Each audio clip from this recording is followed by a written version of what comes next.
तिम्रो सबैभन्दा ठुलो शत्रु को हो थाहा छ?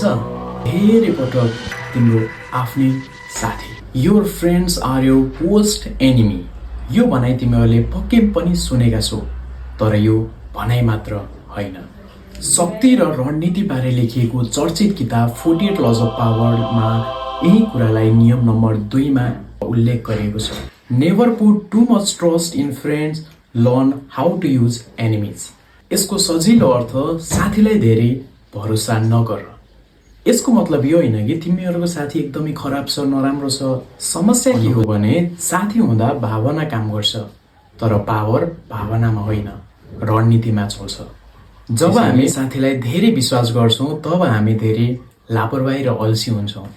एउटा साधारण इक्जाम्पल दिन चाहन्छु म। यदि तिमीहरूले कुनै पनि काम तिमीहरूले आफ्नो साथीलाई गर्न लगायो, साथीलाई दियो भने तिम्रो साथी खासै त्यस्तो सिरियस नहुन सक्छ, अथवा त्यो कामलाई चाहिँ तिम्रो साथीले गम्भीर रूपमा लिन सक्दैन।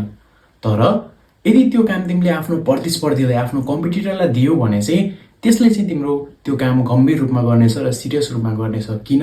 वाइ भन्दाखेरि त्यसले चाहिँ तिम्रो विश्वास जित्नु छ नि त। उसले चाहिँ तिम्रो विश्वास, तिम्रो मन जित्नु छ। That's why they will do better than your friends. तर यसको मतलब यो होइन कि तिमीहरूले आफ्नो साथीलाई धोका दियो, तिम्रो आफ्नो साथीलाई नराम्रो बनाऊ, उनीलाई चाहिँ शत्रु बनाऊ भन्न खोजेको चाहिँ पिटिक्कै होइन। भन्न खोजेको कुरा यति मात्रै हो कि शक्ति र भावना र रणनीतिलाई अलग अलग राख। साथीलाई धेरै विश्वास नगर र शत्रुलाई कसरी प्रयोग गर्ने हो भन्ने कुरालाई सिक। किनभने शक्ति निर्दोष हुँदैन, जहिले पनि शक्ति सचेत हुन्छ।